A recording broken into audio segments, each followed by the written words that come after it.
Hello everyone. તો સવાર થઈ ગઈ છે, આખી રાત પ્લેનમાં હતા, રાતે બેસેલા હતા મુંબઈથી. અને ચાલો મેં કીધું જ નથી, તો અમે જઈ રહ્યા છે વિયેતનામ.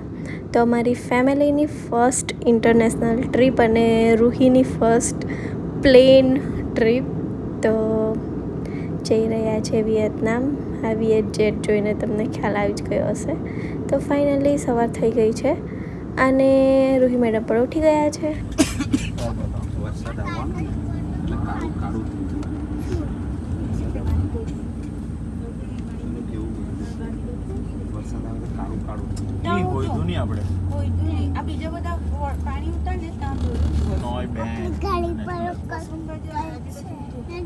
તો અમારા કેબ ડ્રાઈવર આવી ગયા હતા અને અમને લઈ જઈ રહ્યા છે હોટલ પર.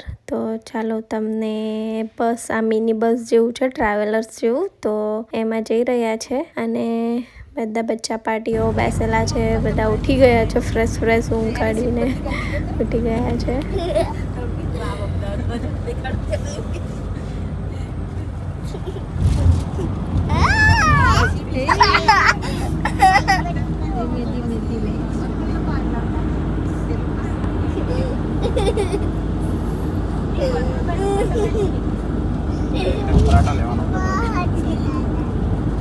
તો લગભગ 1 કલાક જેવો રસ્તો છે એરપોર્ટથી હોટલ સુધીનો, અને જઈ રહ્યા છે વિયેતનામ સિટી જોઈ રહ્યા છે અને બધા ઉઠી ગયા છે. જોકે છે ને અમારે જઈને થોડું ઘણું ફ્રેશ થઈને 15-20 મિનિટમાં ફરવા નીકળવાનું છે, કેમ કે આજનું જે રોજનું રૂટીન બની જ ગયું છે કે આના પછી આ. અને અમારી કેબ પણ બુક થઈ જ ગયેલી હોય છે, એટલે ટાઈમે પહોંચી જવું પડે. એટલે પછી આજે નાવા ધોવાનું થોડું માંડી જવાનું પડશે, કે સાંજે નાવું પડશે, એવું કરવું પડશે. આ એક સરસ મજાનું બ્રિજ આવ્યું છે. આ તો સુરતનો કેબલ બ્રિજ જેવો જ લાગે છે, અને સુરતી વસ્તુ કેવું છે, આપણા સુરત જેવો જ છે. તો મસ્ત બ્રિજ આવ્યો છે અને મસ્ત સિટી જોતા જઈ રહ્યા છે.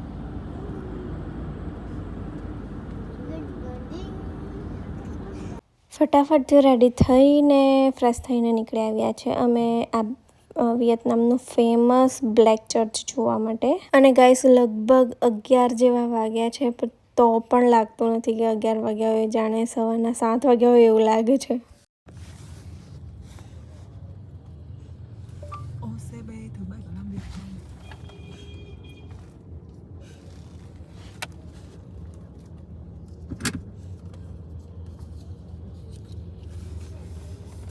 તો ગાઈસ હમણાં અમે છે ગલીમાં, જેમાં પેલું ગલીમાં જે ટ્રેન જાય છે ને એ વાળીમાં.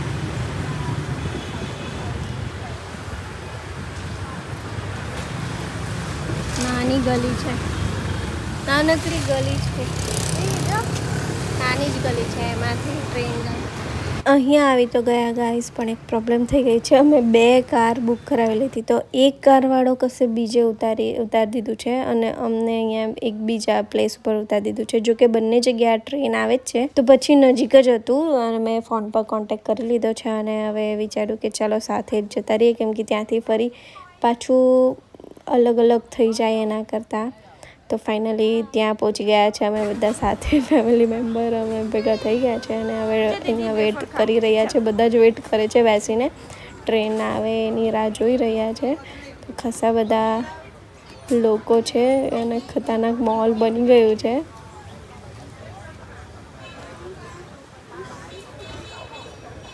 પેલી બાજુ કોઈને જ ઉભા રહ્યા હતી. મેં આળો લઈ લઉં. આવે છે ચંદ્રકાંત?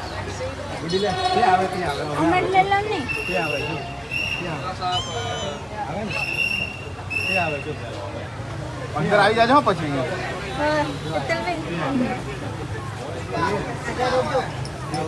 લઈ લો ગોવિલ, ચાલુ છે. ઉપર જો તે ગાડી આમાં દેખાય, ફોનમાં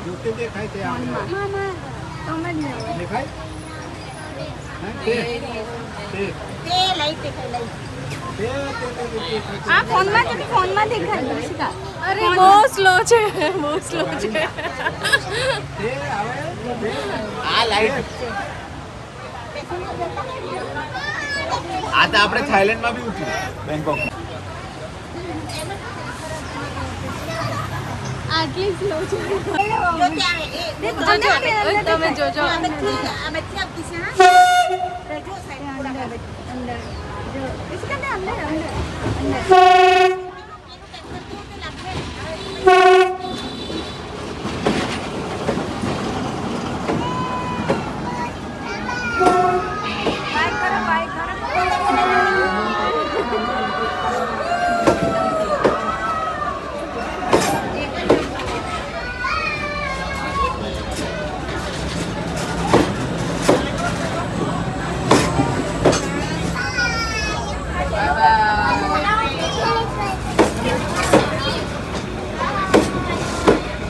ટીપી કઈ ટ્રેન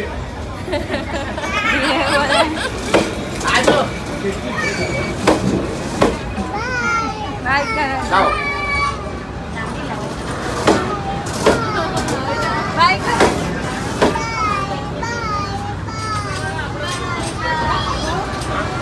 તમે લોકોને પેલા લોકો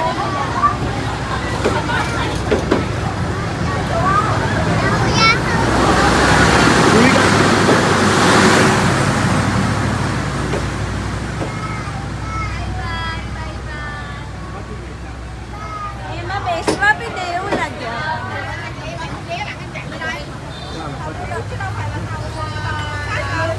વાહ બીજી ટ્રેન પણ આવવાની. વાહ શું વાત છે, બે ટ્રેન જોવા મળવાની. આવી ગઈ જો આવી ગઈ. લાવ અહીંયા મેં કરું.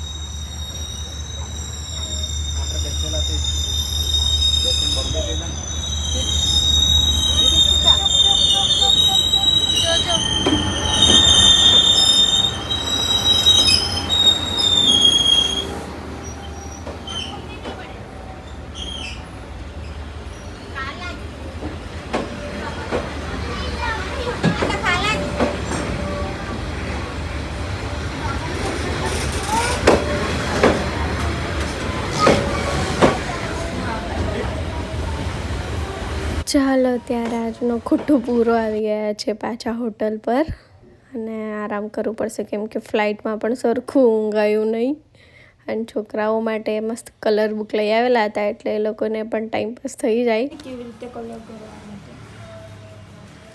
તું એને શીખવ, આવું બહાર નહીં કાઢવાનું એમ શીખવ.